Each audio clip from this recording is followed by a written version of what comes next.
Hello बच्चों। तो next chapter यानी कि अपनी फिजिक्स क्लास 12th का सबसे लास्ट चैप्टर है, chapter number 14, that is semiconductor devices and digital circuit. लगभग पूरा चैप्टर थ्योरेटिकल है, न्यूमेरिकल होंगे लेकिन बहुत इजी और बहुत कम न्यूमेरिकल्स इसके अंदर होंगे।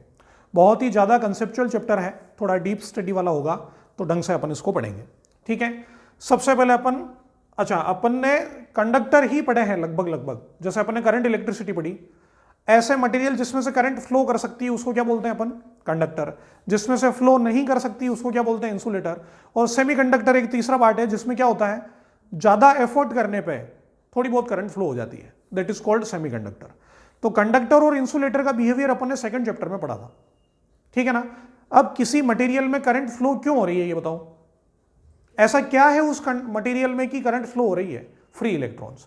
जिसमें फ्री इलेक्ट्रॉन बहुत ज्यादा होते हैं उसमें आसानी से करंट फ्लो हो जाती है, बहुत कम एफर्ट से करंट फ्लो होती है। एफर्ट कौन सा? ओम्स लॉ पढ़ा है अपन ने, current is directly proportional to we.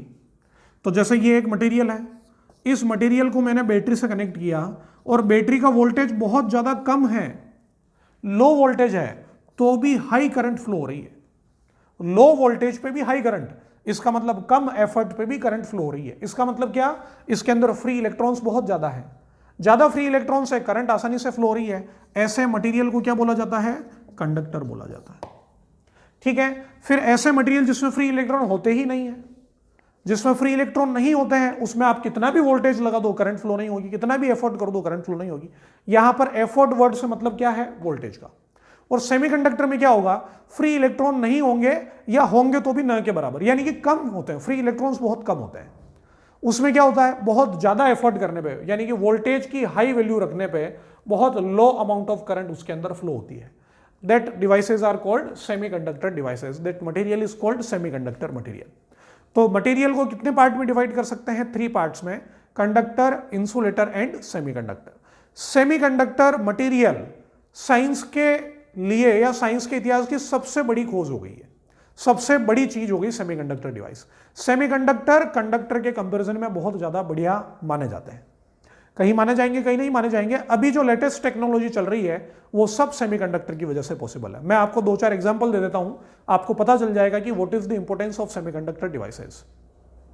पहले के जमाने में आपने टीवी देखी होगी, आपने देखी या नहीं देखी, आपने सुना होगा कि पहले जो टीवी होती थी वो बहुत बड़ी टीवी होती थी, है ना। टीवी के पीछे की तरफ बहुत बड़ा एक बक्सा सा होता था, है ना। आपने कंप्यूटर देखे होंगे तो कंप्यूटर का जो मॉनिटर होता था वो भी काफी बड़ा होता था। उसके अंदर जब अगर माना कि उसको खोल दो, पीछे वाला बॉक्स, माना कि कभी टीवी खराब हो गई, सही करवाने के लिए लेके गए या कोई मैकेनिक घर पे सही करने के लिए आया, टीवी का पीछे वाला बॉक्स जब खोलते थे तो उसके अंदर बहुत सारे वायर्स होते थे जो एक दूसरे के अंदर उलझे रहते थे। वो वायर क्या थे? Copper wire. कॉपर वायर यानी कि क्या होते थे? कंडक्टर होते थे। फिर यूज होने लगा सेमीकंडक्टर का। सेमीकंडक्टर का यूज करने से क्या हुआ? अभी क्या होगा वो तो अपन इस चैप्टर में अपन धीरे धीरे पढ़ते जाएंगे, लेकिन सेमीकंडक्टर का यूज करने की वजह से कंडक्टर हट गए। वो जो तार थे सारे, वो सारे तार गायब हो गए, उसकी जगह सेमीकंडक्टर डिवाइसेस छोटे छोटे सर्किट बनने लग गए। तो वो जो इतनी बड़ी टीवी होती थी, पीछे से इतनी निकली होती थी, वो एकदम स्लिम हो गई। तो फिर एलसीडी आ गई, आजकल एलईडी चल रही है। तो एलईडी कितनी ज्यादा स्लिम होती है वो दिख रहा है आपको। तो पहले वाली टीवी होती थी बहुत बड़ी, अब हो गई एलईडी बहुत छोटी। किसकी वजह से? सेमीकंडक्टर डिवाइसेस के यूजेस की वजह से। फिर जब वो खराब होती है तो उसका पीछे वाला पैनल जब खोलते हैं तो पीछे वाले पैनल को खोलने में ऐसा डर नहीं लगता है देखने पे कि ये इतने सारे तार है। वो जो होता है ना, एटम बॉम्ब डिफ्यूज करना है, कौन सा तार काटे, वैसा वाला कोई सिस्टम नहीं है। सेमीकंडक्टर डिवाइसेस है, डिजिटल सर्किट होते हैं सारे, ठीक है ना। अब डिजिटल सर्किट कैसे होते हैं उसका भी एक आइडिया बताता हूं मैं आपको। टीवी का रिमोट आपने देखा है? कभी टीवी का रिमोट खोल के देखा होगा? तो टीवी के रिमोट खोलते तो एक प्लेट जैसी बनी होती है, उस प्लेट के ऊपर कोई वायर नहीं होता है, उसके ऊपर छोटी छोटी डिवाइसेस उसके ऊपर चिपका रखी होती है, जिसको सोल्डरिंग करना बोलते हैं, सोल्डरिंग करके रखी होती है। और जैसे एक डिवाइस और दूसरे डिवाइस के बीच में एक ब्लैक कलर की लाइन जा रही होती है, वो जो ब्लैक कलर की लाइन है ना उसको कार्बन लाइन बोलते हैं, ठीक है। इसके अंदर से करंट फ्लो होती है, मतलब बिना वायर के ही करंट फ्लो हो रही है और उससे काम चल रहा है। तो सेमीकंडक्टर डिवाइसेस के यूज की वजह से जो टीवी बड़ी बड़ी होती थी वो छोटी हो गई, कंप्यूटर के मॉनिटर बहुत बड़े होते थे वो छोटे हो गए, जो कंप्यूटर थे वो लैपटॉप में कन्वर्ट हो गए, लैपटॉप टैबलेट में कन्वर्ट हो गए, ठीक है ना। तो ये सारे जो पॉसिबल, ये जो साइज का छोटा होना, कॉस्ट का कम होना, ये सब किसकी वजह से पॉसिबल हो रहा है? सेमीकंडक्टर की वजह से। सेमीकंडक्टर की कॉस्ट कम होती है, साइज छोटी होती है, करंट कम फ्लो होती है, गर्म नहीं होता है। पहले जब टीवी 3-4-5 घंटे लगातार चला लेते थे, उसके हाथ लगाने पे वो गर्म हो जाती थी, ठीक है ना, बहुत ज़्यादा गर्म हो जाती थी। तो घर पे बोलते थे मम्मी पापा कि बंद कर दे इसको, बहुत ज़्यादा गर्म हो गई है, ठीक है ना। अब जो टीवी एलईडीज होती है उसको आप दिन भर भी चलाओ तो भी गर्म नहीं होती है, या बहुत कम अमाउंट में गर्म होती है, ठीक है। तो सेमीकंडक्टर का यूज करना अपने टेक्नोलॉजी के लिए बहुत बढ़िया साबित हुआ है। सेमीकंडक्टर की वजह से ही टेक्नोलॉजी इतनी एडवांस्ड हुई है। डेली लाइफ में यूज होने वाली चीजों का जो डेवलपमेंट हुआ है उसके अंदर सबसे बड़ा पार्टिसिपेशन किसका है? सेमीकंडक्टर का, ठीक है ना। तो सबसे ज्यादा इंपॉर्टेंट चीज होगी सेमीकंडक्टर। क्लासिफिकेशन ऑफ मटेरियल में मैंने आपको बता दिया 3 तरह के, कंडक्टर, इंसुलेटर, सेमीकंडक्टर। 2 चीजें होती है, एक तो होता है रेजिस्टेंस। रेजिस्टेंस का उल्टा क्या होता है? Conductance. Resistance is related to resistivity, पता चल रहा है, नाम याद आ रहा है, रेजिस्टिविटी यानी कि रो। रेजिस्टेंस तो होता था आर बराबर रो एल बाई ए, ऐसा होता था। इसके अंदर ये रो को क्या बोलते थे? रेजिस्टिविटी या स्पेसिफिक रेजिस्टेंस। और रेजिस्टिविटी का उल्टा क्या होता था? कंडक्टिविटी। याद आया ऐसा कुछ? तो या तो रेजिस्टेंस से समझो या रेजिस्टिविटी से समझो, या तो कंडक्टेंस से समझो या कंडक्टिविटी से समझो। रेजिस्टेंस होता है आर, कंडक्टेंस होता है जी, रेजिस्टिविटी होता है रो, कंडक्टिविटी होता है सिग्मा। और आप अपने को पता है सिग्मा बराबर 1/रो होता है, जी बराबर 1/r होता है। अब मुझे बताओ कंडक्टर के अंदर, कंडक्टर में रेजिस्टिविटी कम होगी कि ज्यादा होगी? कंडक्टर की रेजिस्टिविटी क्या होगी? बहुत ज्यादा कम, वेरी लो। लेकिन कंडक्टिविटी बहुत ज्यादा हाई। इंसुलेटर की रेजिस्टिविटी बहुत ज्यादा, कंडक्टिविटी बहुत कम। सेमीकंडक्टर की कंडक्टिविटी दोनों के बीच में, रेजिस्टिविटी दोनों के बीच में, ठीक है ना। तो इस तरीके से अपन क्लासिफिकेशन ऑफ मटेरियल कर सकते हैं। तो पहले हेडिंग डाल लीजिए क्लासिफिकेशन ऑफ मटेरियल। चलिए, तो क्लासिफिकेशन ऑफ मटेरियल या क्लासिफिकेशन ऑफ सॉलिड जो मैंने समझाया था वही लिखा है कि कंडक्टर की रेजिस्टिविटी लो और कंडक्टिविटी हाई होती है, दोनों की वैल्यू। इंसुलेटर की रेजिस्टिविटी हाई और कंडक्टिविटी लो, दोनों की वैल्यू। और सेमीकंडक्टर की रेजिस्टिविटी इन दोनों के बीच में और कंडक्टिविटी इन दोनों के बीच में, और ये वैल्यूज दे रखी है इंटरमीडिएट, ठीक है। ये सारा आप वीडियो को पॉज करके नोट कर लीजिए। कुछ चीजें ऐसी है जो 3rd चैप्टर में मैं आपको बता चुका हूं, एक बार वापस से अपन डिटेल में पढ़ लेते हैं। 3rd चैप्टर जब आपने पढ़ा और 3rd चैप्टर के जब आपने क्वेश्चन सोल्व किए होंगे प्रीवियस ईयर वाले, अरियंत वगैरह से जब आप करते हैं तो उसके अंदर बार बार एक क्वेश्चन आता था, draw the graph of resistivity of copper with the temperature, draw the graph of resistivity of metal with the temperature. Copper भी मेटल है, कंडक्टर है, तो कंडक्टर, मेटल, कॉपर या उसका जैसा कोई भी नाम लिख दो। तो बताओ बेटा, टेम्परेचर बढ़ाने पे रेजिस्टेंस या रेजिस्टिविटी कंडक्टर की बढ़ती है कि घटती है? कंडक्टर के लिए टेम्परेचर बढ़ाने पे रेजिस्टिविटी क्या होती है? बढ़ती है। लेकिन याद करो, मैंने उसी 3rd चैप्टर में आपको बताया था कि टेम्परेचर बढ़ाने पे सेमीकंडक्टर की रेजिस्टिविटी क्या होती है? कम होती है। सेमीकंडक्टर की रेजिस्टिविटी कम होती है टेम्परेचर बढ़ने के साथ में, और ये किसके लिए था? कंडक्टर के लिए। कंडक्टर यानी कि मेटल यानी कि कॉपर, और किसी का नाम लिख दे तो वो भी यही होगा, ठीक है ना। और सेमीकंडक्टर के अंदर जिसका भी नाम लिख दो सेमीकंडक्टर का, सिलिकॉन वगैरह जो भी है, ठीक है ना। इसका मतलब एक इसकी इक्वेशन होती थी कंडक्टर के लिए, सेमीकंडक्टर के लिए नहीं, rho equals to rho not 1 plus alpha delta T, ये था। अगर अल्फा पॉजिटिव होता है, अल्फा अगर पॉजिटिव है तो टेम्परेचर बढ़ने के साथ रेजिस्टिविटी बढ़ेगी, लेकिन अगर अल्फा नेगेटिव है तो टेम्परेचर बढ़ने के साथ रेजिस्टिविटी कम होगी। तो बताओ सेमीकंडक्टर का जो अल्फा है, अल्फा का मतलब क्या? थर्मल कंडक्टिविटी कोफिशिएंट या कोफिशिएंट ऑफ थर्मल कंडक्टिविटी। तो coefficient of thermal conductivity coefficient alpha, इसका क्या होगा? नेगेटिव होगा। और नेगेटिव में भी कैसा होता है? नेगेटिव का मतलब टेम्परेचर बढ़ने के साथ में रेजिस्टिविटी कम होगी। अब कम होने के तरीके देखो, ये तो अपने को पता ही है, 3rd चैप्टर में पढ़ा है अपन इसकी बात करते हैं।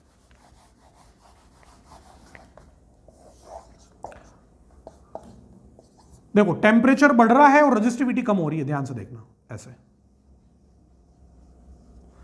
तो इतना ज्यादा टेम्परेचर बढ़ गया तो भी केवल इतनी सी रेजिस्टिविटी कम हुई, इतनी रेजिस्टिविटी कम हुई इतना टेम्परेचर बढ़ने पे। यानी कि टेम्परेचर बहुत ज्यादा बढ़ रहा है, रेजिस्टिविटी धीरे धीरे कम हो रही है। जबकि इसमें देखो, टेम्परेचर केवल इतना सा चेंज हुआ जिसमें तो रेजिस्टिविटी यहां पर आ गई, यहां से यहां आ गई। तो कम टेम्परेचर चेंज होने पे भी रेजिस्टिविटी बहुत ज्यादा डिक्रीज हो रही है। इसका मतलब अल्फा की वैल्यू कैसी है? बहुत ज्यादा। तो सेमीकंडक्टर का जो अल्फा होता है वो नेगेटिव तो होता ही है, साथ में वैल्यू भी उसकी कैसे होती है? हाई। तो alpha for semiconductor is negative and high both. Alpha का मतलब क्या? Thermal conductivity coefficient. Thermal conductivity coefficient. ठीक है. रेजिस्टिविटी और कंडक्टिविटी तो अपन ने इसकी देख ली. एक होता है number of charge carriers, charge density. Charge carrier क्या होते हैं? थर्ड चैप्टर में मैंने आपको यह भी बता रखा है. ऐसे चार्ज जो करंट फ्लो करने के लिए रेस्पॉन्सिबल होते हैं, that is called charge carrier. Charges that are responsible for the flow of current is called charge carrier. अब अपने को ये तो पता ही है सबको कि चार्ज कैरियर कौन होते हैं मेटल और इसमें सेमीकंडक्टर में. चार्ज कैरियर्स जो चार्जेस करंट फ्लो कराने के लिए रिस्पॉन्सिबल होते हैं, कौन है ये? Free electrons. अब मेटल में फ्री इलेक्ट्रॉन्स तो बहुत ज्यादा होंगे, इंसुलेटर में होंगे ही नहीं, और सेमीकंडक्टर में कैसे होंगे? कम, बहुत कम होंगे. यानी कि चार्ज कैरियर की डेंसिटी कैसी होती है? लो. तो सेमीकंडक्टर का एक तो अल्फा का प्रॉपर्टी, ये ग्राफ वाली प्रॉपर्टी, और ये चार्ज कैरियर की कि semiconductor has low charge carrier density. Low charge carrier density. Charge carrier का मतलब फ्री इलेक्ट्रॉन की डेंसिटी सेमीकंडक्टर में बहुत कम होती है. चलिए, next is energy bands in solid. Energy band का मतलब क्या है? अभी अपन 11th 12th और 13 चैप्टर पढ़ के आए हैं. उसके अंदर अपन ने एनर्जी लेवल देखे थे. एटम के हर एटम का एनर्जी लेवल होता है. सबसे पहला जो लेवल होता है उसको क्या बोलते हैं? ग्राउंड लेवल, फिर एक्साइटेड स्टेट, और ऐसे चलते जाते हैं. ठीक है. इससे भी थोड़ा और अच्छे से समझें तो आपने केमिस्ट्री में पढ़ा होगा, इलेक्ट्रॉन जो फिल करते हैं अपन, तो सबसे पहले इलेक्ट्रॉन कौन सी शेल में फिल किया जाता है? 1s में. फिर उसके बाद में किस में करते हैं? 2s में. उसके बाद 2p, फिर उसके बाद 3s, ऐसे चलते जाते हैं. ठीक है ना. तो ये ऑर्डर होता है. इसको क्या बोलते हैं? 1s shell. इसको क्या बोलते हैं? 2s shell, 2p shell. ठीक है ना. इनको शेल बोलते हैं एक एटम के लिए जब बात करते हैं तो. ठीक है. अब क्या होगा? किसी मटेरियल में एक एटम तो होगा नहीं. जैसे माना कि 10 ग्राम सिलिकॉन. क्या 10 ग्राम सिलिकॉन में सिलिकॉन का एक ही एटम होगा क्या? इनफाइनाइट एटम्स होंगे. उन इनफाइनाइट एटम्स में ऐसी 2p शेल कितनी होगी? इनफाइनाइट 2p शेल होगी. अब करना क्या है? इनको एनर्जी लेवल भी बोल सकते हैं. इसकी कुछ इलेक्ट्रॉन अगर 1s शेल में है तो उसकी कुछ एनर्जी होगी, 2s शेल में कुछ एनर्जी होगी, 2p शेल में इलेक्ट्रॉन की कुछ अलग एनर्जी होगी. इलेक्ट्रॉन को जिस शेल में रहना है उस शेल की एनर्जी के साथ रहना है. तो मैं यूं कह सकता हूं कि ये एक एटम का 1s एनर्जी लेवल है. 1s energy level of 1 atom. This is 2s energy level of that atom, 1 atom. This is 2p energy level of 1 atom and 3p energy level of 1 atom and so on, ऐसे चलता जा रहा है. Sorry, 3s. क्या होगा? अड़ोस पड़ोस के एटम्स मिलकर के फर्स्ट एटम का 1s शेल, उसके पास वाले एटम का 1s शेल, उसके और पास वाले एटम का 1s शेल, ऐसे सारे 1s मिलकर के आपस में बना लेंगे ग्रुप. ठीक है. तो जैसे ये 1s बहुत सारे एटम की 1s शेल आपस में एक ग्रुप बना लिया. एक दूसरे के ऊपर नहीं आ गई है सब अपनी अपनी जगह पर. उसको कंबाइनली बोल रहे हैं. इसको बोला जाएगा 1s बैंड. शेल का मतलब तो क्या? एक एटम की बात कर रहे हैं तो. और बैंड का मतलब क्या? सबका आपस में ग्रुप बन गया. तो ऐसे एक एटम की 2s शेल, उसके नेबरिंग एटम की 2s शेल, फिर उसके नेबरिंग एटम की 2s शेल, ऐसे बहुत सारे नेबरिंग एटम्स की 2s शेल आपस में मिलकर के ग्रुप बना लेगी. उसको क्या बोला जाएगा? 2s band. ठीक है. सिमिलरली ये क्या होगा? 2p band and so on, ऐसे चलता रहेगा. 3s band. तो सिमिलर एनर्जी लेवल, सब एटम का सिमिलर एनर्जी लेवल ने एक ग्रुप बना लिया तो क्या बन गई? एनर्जी बैंड बन गई. तो एक एटम की बात करेंगे तो एनर्जी लेवल बोलेंगे. सारे एटम के एक जैसे एनर्जी लेवल, जिनकी एनर्जी बराबर है, एक जैसे एनर्जी लेवल वाले मिलकर के आपस में ग्रुप बना लेंगे. उस ग्रुप को क्या बोला जाएगा? Energy band. तो this is energy band, this is energy band, this is energy band, this is energy band. क्या इसके बीच में एनर्जी का गैप है क्या? बिल्कुल है. इसके बीच में एनर्जी का गैप है, इसके बीच में एनर्जी का गैप है. दो बैंड के बीच में जो एनर्जी गैप होता है उसको बैंड एनर्जी गैप बोलते हैं, या सिमिलरली या सिंपली बैंड गैप भी बोल देते हैं. अपने को इन सारी बैंड में इंटरेस्ट ही नहीं है. अपने को सबसे लास्ट वाली बैंड में इंटरेस्ट है. सबसे लास्ट वाली बैंड को क्या बोलते हैं बताओ? कहीं आपने ये नाम सुना है? एक एटम की अगर बात करें तो वैलेंस शेल, ये नाम सुना है क्या? और एक और नाम सुना है क्या आपने? Conduction shell. वैलेंस शेल और कंडक्शन शेल सुना है क्या नाम? चलो कोई बात नहीं। वैलेंस शेल का मतलब क्या? एक एटम का जो एनर्जी लेवल है वो तो है शेल, अड़ोस पड़ोस के सारे एटम के वैलेंस शेल मिलकर के आपस में ग्रुप बना लेंगे तो बेटा वो क्या हो जाएगा? Valence band. और अड़ोस पड़ोस के सारे नेबरिंग एटम की कंडक्शन शेल मिलकर के आपस में ग्रुप बना लेगी तो उसको क्या बोला जाएगा बेटा? Conduction band. तो अब आपको ये एनर्जी बैंड क्या होता है ये तो समझ में आ रहा है ना? ये क्या है? Energy band, energy band, energy band, energy band, energy band, energy band. Energy band का नाम क्या है? एक का वैलेंस बैंड, एक का कंडक्शन बैंड, एक का valence band, 2s band, 2p band, 3s band. Band तो समझ में आ चुका है। सबसे लास्ट वाले बैंड को क्या बोलते हैं? किसी एटम की सबसे लास्ट वाली शेल को क्या बोलते हैं? वैलेंस शेल बोलते हैं कि नहीं बोलते? The outer most shell of the atom is called valence shell. उससे भी ऊपर जो एक शेल होती है उसको क्या बोला जाता है? Conduction shell. सबसे वापस सुन लो, सबसे लास्ट वाली shell of an atom is valence shell, और वैलेंस शेल से भी ऊपर अगर कोई शेल होती है तो वो होती है कंडक्शन शेल। अब शेल को छोड़ करके क्या पढ़ना है अपने को? बैंड। तो किसी मटेरियल के अंदर ग्रुप बन गए, सबसे लास्ट वाली जो बैंड होगी वो वैलेंस बैंड होगी, उसके भी ऊपर एक बैंड होगी जिसको क्या बोला जाएगा? Conduction band. और इन दोनों के बीच में जो गैप होता है उसको band energy gap, band gap या फॉरबिडन एनर्जी गैप, ये 3-4 नाम है, सारे चीज में लिखवाने वाला हूं, ठीक है ना? ये बोला जाता है, ठीक है? तो इसको लिख लेते हैं अपने एक बार। चलिए, तो जो भी अभी मैंने बोला था उसको डेफिनेशन में लिख लिया है। एनर्जी बैंड की डेफिनेशन क्या होती है? Large number of similar energy levels of neighbouring atoms closely spaced with in a small energy range. मतलब कि एक ग्रुप बना लिया, ये ग्रुप का मतलब है, ये इज कॉल्ड एनर्जी बैंड। किसी एटम की जो सबसे लास्ट शेल होती है वैलेंस शेल, वो जब ग्रुप बना लेगी तो क्या हो जाएगा? Valence band. The highest energy band filled with valence electrons. जिस बैंड में वैलेंस इलेक्ट्रॉन्स होंगे, तो जहां पर वैलेंस इलेक्ट्रॉन्स है उसको क्या बोला जाएगा? Valence band. वैलेंस बैंड के भी ऊपर एक और बैंड होती है जो कि अनफिल्ड होती है। अनफिल्ड यानी कि जो खाली होती है, लेकिन कंडक्टर में कैसे खाली होगी, इंसुलेटर में कैसे होगी और सेमीकंडक्टर में कैसे होगी, इसका अलग अलग अंतर होगा, वो अपन समझेंगे। उस बैंड को क्या बोला जाता है? Conduction band. कुल मिलाकर के वैलेंस बैंड के ऊपर वाली बैंड को क्या बोला जाता है? Conduction band. और वैलेंस बैंड और कंडक्शन बैंड के बीच में जो एनर्जी का गैप है, उस एनर्जी गैप को बोला जाता है band energy band gap, energy gap, या इसका एक और नाम है फॉरबिडन एनर्जी गैप, जिसको कि अपन सिंबल से लिखेंगे EG, एनर्जी गैप EG, उसको अपन लिखेंगे। अब इसमें एक चीज और लिखी है, top of valence band and bottom of conduction band. अब ये टॉप ऑफ वैलेंस बैंड और बॉटम ऑफ कंडक्शन बैंड क्या है? एक छोटा सा डायग्राम बना करके बताता हूं मैं आपको।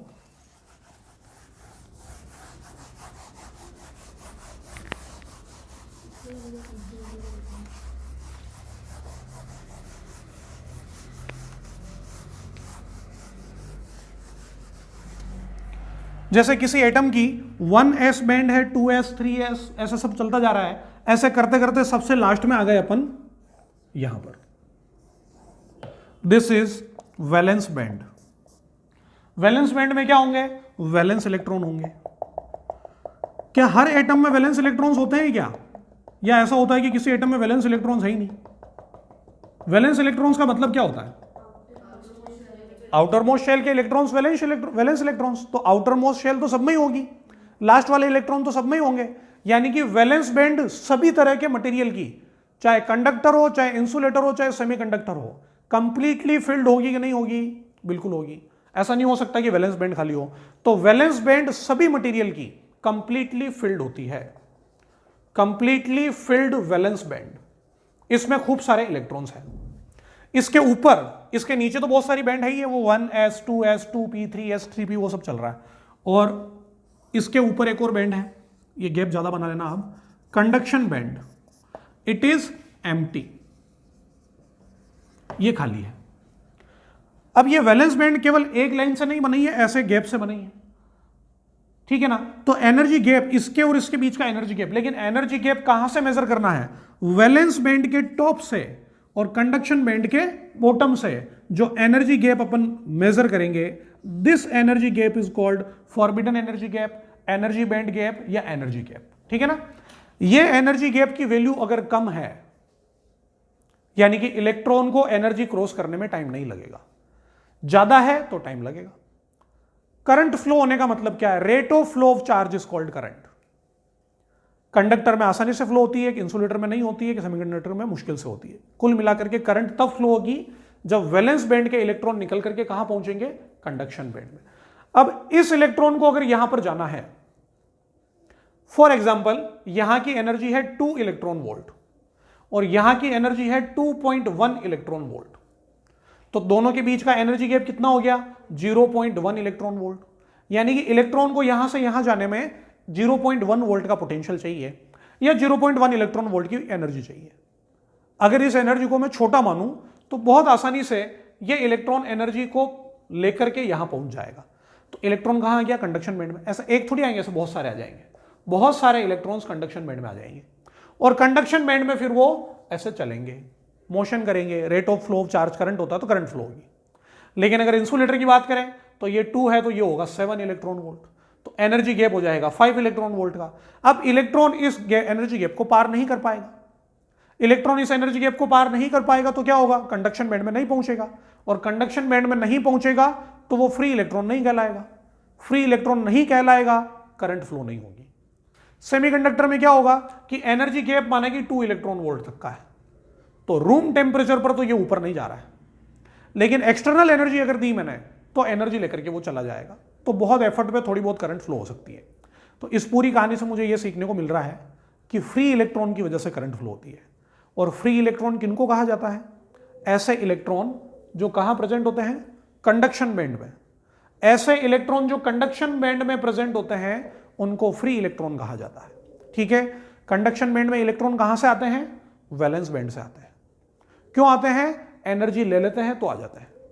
ठीक है, अब इस बैंड गैप के बेसिस पे मेटल, इंसुलेटर और सेमीकंडक्टर को अपन समझते हैं। ठीक है, चलो मेटल और कंडक्टर के लिए अपन band energy theory, band theory को समझते हैं। इसमें 2 तरह की होती है।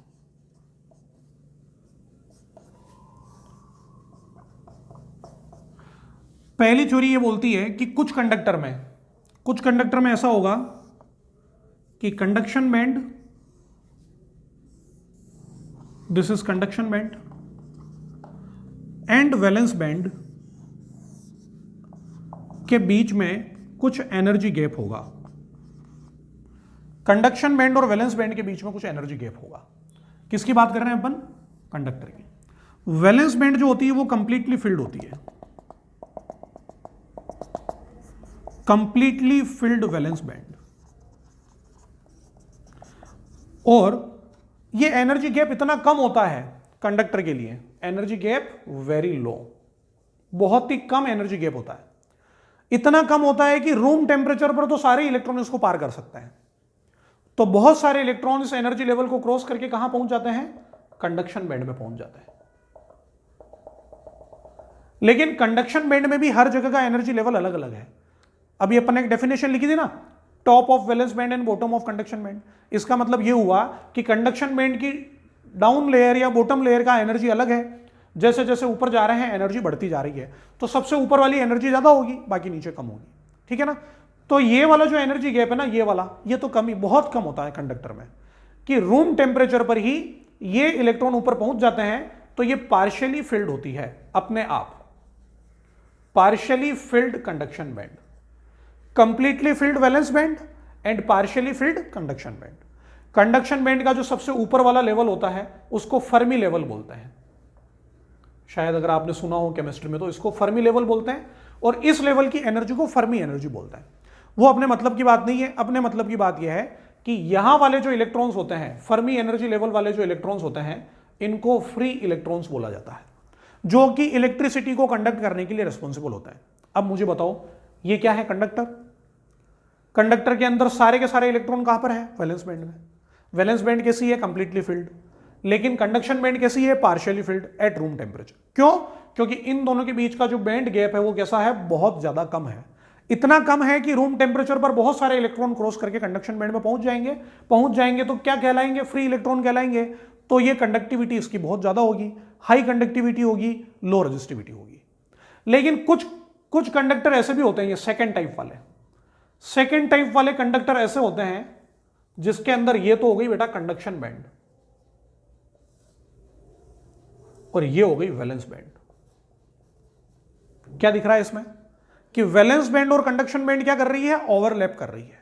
ओवरलैप करने से क्या होगा, वैलेंस बैंड जो होती है वो तो होती है completely filled, completely filled valence band होती है, यानी कि वैलेंस बैंड में तो बहुत सारे इलेक्ट्रॉन्स हैं, डॉट डॉट से बनाना है इलेक्ट्रॉन्स को, ठीक है ना। तो बहुत सारे इलेक्ट्रॉन्स वैलेंस बैंड में हैं, लेकिन वैलेंस बैंड और कंडक्शन बैंड ओवरलैप कर रही है। इसका मतलब वैलेंस बैंड के ये वाले इलेक्ट्रॉन अपने आप किस में पहुंच चुके हैं, कंडक्शन बैंड में अपने आप पहुंच चुके हैं, उसको किसी एनर्जी लेवल को क्रॉस करने की जरूरत ही नहीं है। फिर भी अगर रूम टेम्परेचर की बात करेंगे तो रूम टेम्परेचर पर थोड़े बहुत इलेक्ट्रॉन्स और कंडक्शन बैंड में इससे भी ऊपर, ये जो ओवरलैपिंग वाला रीजन है इससे भी ऊपर चले जाएंगे। तो वैलेंस बैंड के इलेक्ट्रॉन ये वाले जो कंडक्शन बैंड में आ चुके हैं, प्लस थोड़े इलेक्ट्रॉन जो ऊपर चले गए हैं, इन सारे इलेक्ट्रॉन्स को क्या बोला जाएगा, फ्री इलेक्ट्रॉन्स बोला जाएगा। फ्री इलेक्ट्रॉन है इसमें, यानी कि इलेक्ट्रिसिटी बहुत आसानी से कंडक्ट हो सकती है, इसकी कंडक्टिविटी वेरी हाई और रेजिस्टिविटी वेरी लो होती है। This is the band theory for metal और कंडक्टर। दो तरह की थ्योरी है कि या तो एनर्जी गैप होगा तो बहुत ही ज्यादा कम होगा, और अगर एनर्जी गैप नहीं है तो दोनों एक दूसरे को ओवरलैप करेंगे। ओवरलैप करेंगे तो वैलेंस बैंड के इलेक्ट्रॉन अपने आप कंडक्शन बैंड के अंदर ओवरलैप कर रहे होंगे, अपने आप उसके अंदर गिने जाएंगे। दूसरा अपन देखते हैं इंसुलेटर। इंसुलेटर में भी कंडक्शन बैंड, ये रही कंडक्शन बैंड। कैसी होती है कंडक्शन बैंड, कंप्लीटली एम्प्टी, खाली कंडक्शन बैंड है। नीचे क्या होती है इसके, वैलेंस बैंड। वैलेंस बैंड के अंदर बहुत सारे इलेक्ट्रॉन्स होते हैं, इसलिए इसको बोलेंगे कंप्लीटली फिल्ड वैलेंस बैंड। यह है कंप्लीटली फिल्ड। इन दोनों के बीच का जो एनर्जी गैप होता है, इसके बॉटम का इसके टॉप का, is called energy gap, band energy gap. ये अप्रोक्सीमेटली 6 इलेक्ट्रॉन वोल्ट से ज्यादा का होता है। 6 इलेक्ट्रॉन वोल्ट या उससे भी ज्यादा का होता है। This energy is very high. इतनी हाई एनर्जी को क्रॉस करके ये इलेक्ट्रॉन ऊपर नहीं जा सकते। इवन अगर आप कोई बैटरी से कनेक्ट कर दो इसको, यानी कि कोई इलेक्ट्रिक फील्ड लगा दो, यानी कि कोई फोर्स लगा दो, यानी कि इसको एक्सटर्नल एनर्जी दे दो, तो भी ये इसको क्रॉस करके यहां नहीं पहुंच पाएंगे। इसका मतलब क्या होगा, वैलेंस बैंड तो हमेशा कंप्लीटली फिल्ड रहेगी और कंडक्शन बैंड हमेशा खाली रहेगी। कंडक्शन बैंड हमेशा खाली रहेगी तो फ्री इलेक्ट्रॉन कितने हैं इसमें, 9 फ्री इलेक्ट्रॉन्स। जब कोई फ्री इलेक्ट्रॉन्स ही नहीं है, इलेक्ट्रिसिटी कंडक्ट करने के लिए रेस्पॉन्सिबल जो होने चाहिए वो नहीं है, इसका मतलब इसकी conductivity very low, resistivity very high होगी। This is the band theory for insulator. और third is band theory for semiconductor. Semiconductor के अंदर भी कंडक्शन बैंड और वैलेंस बैंड है। This is conduction band, this is valence band. वापिस वही कहानी, वैलेंस बैंड इज तो कंप्लीटली फिल्ड, तो valence band is completely filled, completely filled. Conduction band जो होती है वो एम्प्टी होती है। इन दोनों के बीच का जो एनर्जी गैप है वो 3 इलेक्ट्रॉन वोल्ट से कम का होता है। अब ध्यान से देखना, कंडक्टर में तो एनर्जी गैप होता ही नहीं है, और होता भी है तो वेरी लो। वेरी लो का मतलब नेग्लिजिबल, 0.1, 0.2, 0.3 ऐसा होगा। इंसुलेटर में 6 इलेक्ट्रॉन वोल्ट से भी ज्यादा का या उसके आसपास का होता है। लेकिन सेमीकंडक्टर में इंटरमीडिएट, ये जो एनर्जी गैप है ये 3 इलेक्ट्रॉन वोल्ट से कम का होता है। जैसे 1.7 electron volt, 1.2 electron volt, 1.1 electron volt, ऐसे एनर्जी गैप होंगे। तो ये एनर्जी गैप क्या है, बहुत ज्यादा मुश्किल नहीं है इसको पार करना। At room temperature, room temperature पर कुछ इलेक्ट्रॉन तो ऐसे होंगे जो कहां पहुंच जाएंगे, ज्यादा नहीं पहुंचेंगे, कुछ इलेक्ट्रॉन पहुंच जाएंगे। देखो इसमें तो सारे ही पहुंच जाएंगे क्योंकि एनर्जी गैप बहुत कम है, लेकिन इसमें थोड़ा सा ज्यादा है। लेकिन कुछ इलेक्ट्रॉन एनर्जी गैप को क्रॉस करके कहां पहुंच जाएंगे, कंडक्शन बैंड में। जो कुछ इलेक्ट्रॉन यहां पहुंच चुके हैं उनको क्या बोला जाएगा, फ्री इलेक्ट्रॉन्स बोला जाएगा। यानी कि सेमीकंडक्टर में भी कुछ ना कुछ कंडक्टिविटी तो होती है, लेकिन रूम टेम्परेचर पर ही इतने इलेक्ट्रॉन आ गए। अब अगर मैं एक्सटर्नल इलेक्ट्रिक फील्ड लगा दूं, हाई वोल्टेज लगा दूं, तो और भी बहुत सारे इलेक्ट्रॉन को एनर्जी मिलेगी, तो और भी बहुत सारे इलेक्ट्रॉन्स कंडक्शन बैंड में पहुंचेंगे, और भी बहुत सारे इलेक्ट्रॉन इस एनर्जी गैप को क्रॉस कर लेंगे, तो फ्री इलेक्ट्रॉन थोड़े और बढ़ जाएंगे। फ्री इलेक्ट्रॉन थोड़े और बढ़ जाएंगे तो कंडक्टिविटी बढ़ेगी, रेजिस्टिविटी कम होगी, लेकिन फिर भी इन दोनों के बीच में ही रहेगी। ठीक है ना। This is the band theory for metal, insulator and semiconductor. तो अब अपन शुरुआत करते हैं इस चैप्टर की, जो कि है सेमीकंडक्टर। अब तक जो पढ़ा है वो भी कंसेप्चुअली स्ट्रांग है, उस पर क्वेश्चन बनते हैं, ठीक है ना। लेकिन अब तक अपन सेमीकंडक्टर का कंपैरिजन कर रहे थे अलग अलग तरीके से इंसुलेटर और कंडक्टर से। अब प्रॉपरली अपन सेमीकंडक्टर को स्टार्ट कर रहे हैं। सेमीकंडक्टर कितने तरीके के होते हैं? एक होता है एलिमेंटल सेमीकंडक्टर, ऐसे सेमीकंडक्टर मटेरियल जो एक सिंगल एलिमेंट से बने होते हैं, बस सिंगल एलिमेंट और कुछ भी नहीं है उसमें, ऐसे को एलिमेंटल सेमीकंडक्टर बोलेंगे। एग्जांपल है सिलिकॉन से बना हुआ और जर्मेनियम से बना हुआ, इनको प्योर सेमीकंडक्टर या इंट्रिंसिक सेमीकंडक्टर भी बोलते हैं, अभी अपन आगे बढ़ने वाले हैं। जिसमें एक ही तरह का मटेरियल है और कुछ मिक्स ही नहीं है, लेकिन जिसमें एक से ज्यादा मटेरियल को मिक्स किया गया है, ऐसे सेमीकंडक्टर को क्या बोला जाएगा? Compound semiconductor. ये दो तरह के होते हैं, एक तो इनऑर्गेनिक और एक ऑर्गेनिक।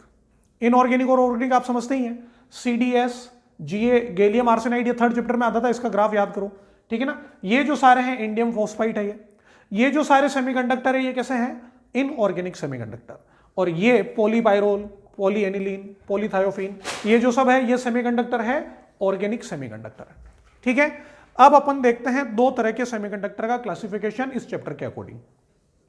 एक होते हैं प्योर, एक होते हैं इम्प्योर। सिंपल सी बात है।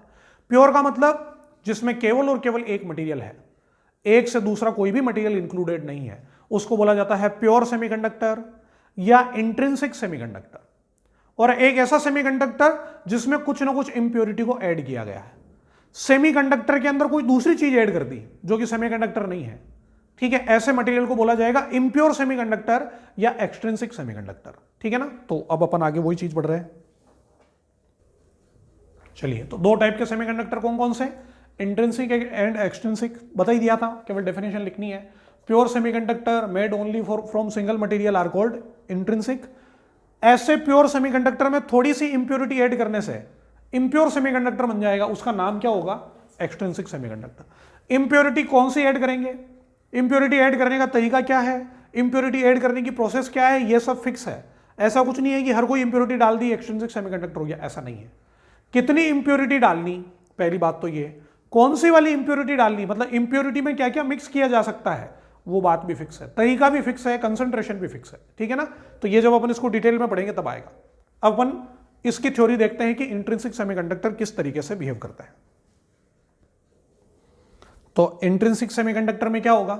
पहले तो अपन एनर्जी बैंड डायग्राम से समझते हैं।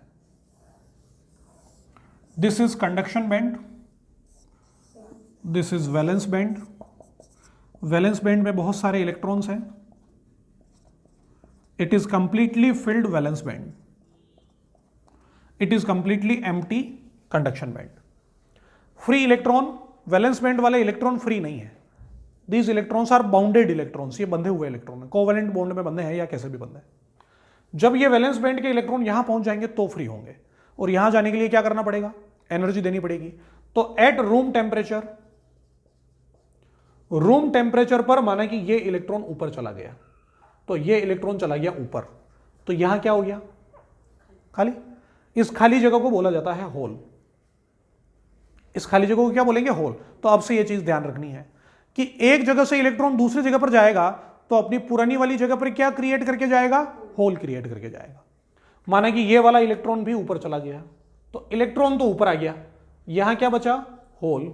ये इलेक्ट्रॉन भी माना कि ऊपर चला गया, तो यहां क्या क्रिएट हो गया? होल। और ऐसे मतलब 3-4 बार जितने भी भेजने हैं उतने भेज देते हैं, और यहां क्रिएट हो चुका है होल। इलेक्ट्रॉन अपनी जगह से हिलेगा तो अपनी जगह पर होल क्रिएट कर देगा। ये सिमिलरली पॉजिटिव नेगेटिव चार्ज के जैसा है। जैसे आपने अभी 12th क्लास के फर्स्ट चैप्टर में बताया कि जैसे ये एक एटम है या ये कोई ऑब्जेक्ट है, इसमें से एक इलेक्ट्रॉन अगर बाहर निकल गया, तो इलेक्ट्रॉन बाहर निकला तो ऑब्जेक्ट पर कैसा चार्ज आया? पॉजिटिव। तो बताओ होल पर कैसा चार्ज होगा? होल का मतलब क्या हुआ? Deficiency of electron. अरे भाई यहां से इलेक्ट्रॉन गायब हो गया, यानी कि खत्म हो गया, तो इस जगह पर इलेक्ट्रॉन था और अब नहीं है, यानी कि इस जगह पर डेफिशिएंसी ऑफ इलेक्ट्रॉन है। It means hole is positively charge. ये जो डॉट डॉट बना रखे हैं ये सब क्या है? इलेक्ट्रॉन। और जो गोले बना रखे हैं ये सब क्या है? होल। तो ये जो डॉट है ये तो इलेक्ट्रॉन है, जिस पर कैसा चार्ज होता है? Negative charge. और नेगेटिव चार्ज भी कितना होता है? -e। और ये जो गोले बना रखे हैं इसका मतलब क्या है? होल्स। होल्स का मतलब क्या होता है? Positive charge. पॉजिटिव चार्ज कितना होगा? इलेक्ट्रॉन के बराबर ही होगा, बस प्लस ही होगा। इस होल को आप डेफिशिएंसी ऑफ इलेक्ट्रॉन भी बोल सकते हो। डेफिशिएंसी ऑफ इलेक्ट्रॉन्स, जो कि होती है। इलेक्ट्रॉन गायब हो गए तो होल क्रिएट हो गए। अब ध्यान से सुनना, ये वाले जो इलेक्ट्रॉन्स हैं, these electrons are called free electrons. These electrons are called free electrons. And ये जो बने हुए हैं ये, इनको क्या कहा जाएगा? होल्स कहा जाएगा। अब इलेक्ट्रॉन भी मूव करेंगे, होल भी मूव करेंगे, जो जहां है वो वहां मूव करेंगे। फ्री इलेक्ट्रॉन कहां पर है? कंडक्शन बैंड में। तो free electron moves in conduction band. Holes कहां पर है? वैलेंस बैंड में। तो holes will move in valence band. तो free electron moves in conduction band, holes move in valence band. ठीक है, अब इसको धीरे धीरे समझते जाओ। इलेक्ट्रॉन पर कैसा चार्ज? नेगेटिव। तो बेटा कंडक्शन बैंड में कौन सा चार्ज घूम रहा है? Negative charge. होल पर कौन सा चार्ज है? पॉजिटिव। तो बेटा वैलेंस बैंड में कौन सा चार्ज घूम रहा है? पॉजिटिव। अब पॉजिटिव हो चाहे नेगेटिव हो, है तो चार्ज ना, और चार्ज घूम रहा है। चार्ज घूम रहा है, चार्ज चल रहा है, यानी कि चार्ज फ्लो कर रहा है। चार्ज के फ्लो होने से क्या होता है? करंट फ्लो होती है। तो क्या कंडक्शन बैंड में करंट होगी क्या? बिल्कुल होगी। क्या वैलेंस बैंड में करंट होगी क्या? बिल्कुल होगी। तो फ्री इलेक्ट्रॉन के मोशन की वजह से कंडक्शन बैंड में जो करंट होती है उसको इलेक्ट्रॉन करंट बोला जाता है। इलेक्ट्रॉन करंट जो कि फ्री इलेक्ट्रॉन की वजह से होती है, दिस इज IE। और होल्स के मोशन की वजह से वैलेंस बैंड में जो करंट होगी ना करंट, होल मूव कर रहा है यानी कि चार्ज मूव कर रहा है, यानी कि करंट होगी, इसको होल करंट बोला जाता है। Current due to motion of holes in valence band, it is called as IH। अब बेटा कंडक्शन बैंड भी मटेरियल के अंदर है, वैलेंस बैंड भी मटेरियल के अंदर है, ये करंट भी उसी सेमीकंडक्टर में फ्लो हो रही है, ये भी उसी सेमीकंडक्टर में फ्लो हो रही है। इसका मतलब जो टोटल करंट होगी सेमीकंडक्टर की, जो टोटल करंट होगी वो होगी I बराबर IE प्लस IH। I बराबर IE plus IH, this will be the total current of semiconductor. ठीक है, अब मुझे ये बताओ, अगर इस सेमीकंडक्टर के अंदर ऊपर तो कुछ भी नहीं था ना, पहले खाली था, और ये सारे इलेक्ट्रॉन इस जगह पर थे, ये इलेक्ट्रॉन, ये इलेक्ट्रॉन, ये इलेक्ट्रॉन, ये इलेक्ट्रॉन। बताओ ऊपर फ्री इलेक्ट्रॉन कितना है? 0। तो उस टाइम पे होल कितना है? 0। एक इलेक्ट्रॉन ऊपर गया तो यहां पर क्या बन गया? एक होल। अब बताओ फ्री इलेक्ट्रॉन कितना? 1। तो होल भी कितना? 1। फिर एक इलेक्ट्रॉन और ऊपर गया, एक होल और बना, तो 2 इलेक्ट्रॉन 2 होल। फिर एक और इलेक्ट्रॉन ऊपर चला गया तो 3 इलेक्ट्रॉन 3 होल। तो प्योर सेमीकंडक्टर में, इंट्रिंसिक सेमीकंडक्टर के अंदर number of free electrons in conduction band will be equal to number of holes in valence band. इसको शॉर्ट में ऐसे लिखेंगे, NE will be equal to NH। Electron के number और होल के नंबर बराबर होंगे। अगर इलेक्ट्रॉन और होल बराबर है, इसका मतलब इलेक्ट्रॉन करंट और होल करंट दोनों ही कैसी होगी? बराबर होगी। ये पूरी थ्योरी है इंट्रिंसिक सेमीकंडक्टर की, प्योर सेमीकंडक्टर की बैंड गैप के हिसाब से। अभी इसका स्ट्रक्चर वाला थ्योरी बाकी है। ये आसानी से समझ में आ गई, वो भी आसानी से समझ में आ जाएगी। ठीक है, इसको नोट कर लीजिए एक बार। तो वो तो थी बैंड गैप थ्योरी। अब इसको वैलेंस बैंड मॉडल के हिसाब से अपन पढ़ते हैं। सेमीकंडक्टर मटेरियल की वैलेंस शेल में कितने इलेक्ट्रॉन होंगे? जिसकी वैलेंस शेल में 4 इलेक्ट्रॉन्स हैं वो सेमीकंडक्टर होंगे। मतलब अगर जैसे 7 इलेक्ट्रॉन है तो 1 इलेक्ट्रॉन लेने की टेंडेंसी, 1 इलेक्ट्रॉन है तो देने की टेंडेंसी, 4 है तो पता नहीं, ना तो ले पा रहा है ना दे पा रहा है। तो ऐसे मटेरियल को क्या बोलते हैं? Semiconductor material. कौन कौन से होंगे? जैसे कार्बन हो गया, सिलिकॉन हो गया, जर्मेनियम हो गया, एंड सो ऑन। अब एनर्जी बैंड गैप के हिसाब से सबसे ज्यादा यूज्ड सेमीकंडक्टर है सिलिकॉन और जर्मेनियम। तो सिलिकॉन और जर्मेनियम में सिलिकॉन की जो लास्ट शेल है उसमें कितने इलेक्ट्रॉन्स हैं? 4। लेकिन उसको अपना ऑक्टेट पूरा करने के लिए कितने इलेक्ट्रॉन चाहिए? 8। टोटल 8 चाहिए, मतलब 4 और चाहिए एक्स्ट्रा। ठीक है ना।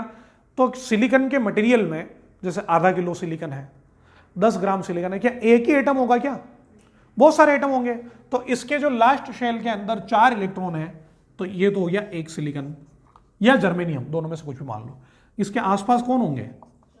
और सिलिकॉन होंगे। ये अपना एक इलेक्ट्रॉन इससे शेयर करेगा, ये भी अपना एक इलेक्ट्रॉन इससे शेयर करेगा। कौन से बॉन्ड बन रहे हैं ये? शेयरिंग बॉन्ड या कोवेलेंट बॉन्ड। एक एक इलेक्ट्रॉन शेयर कर लिया तो इस सिलिकॉन के 8 इलेक्ट्रॉन पूरे हो गए। ऐसे सबके होंगे।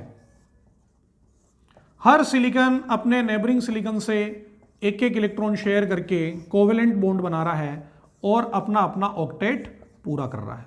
ठीक है ना, अब जितना बनाना है उतना बना दो, 2-4 लाइन तक अपन केवल बना रहे हैं इसको। ठीक है ना,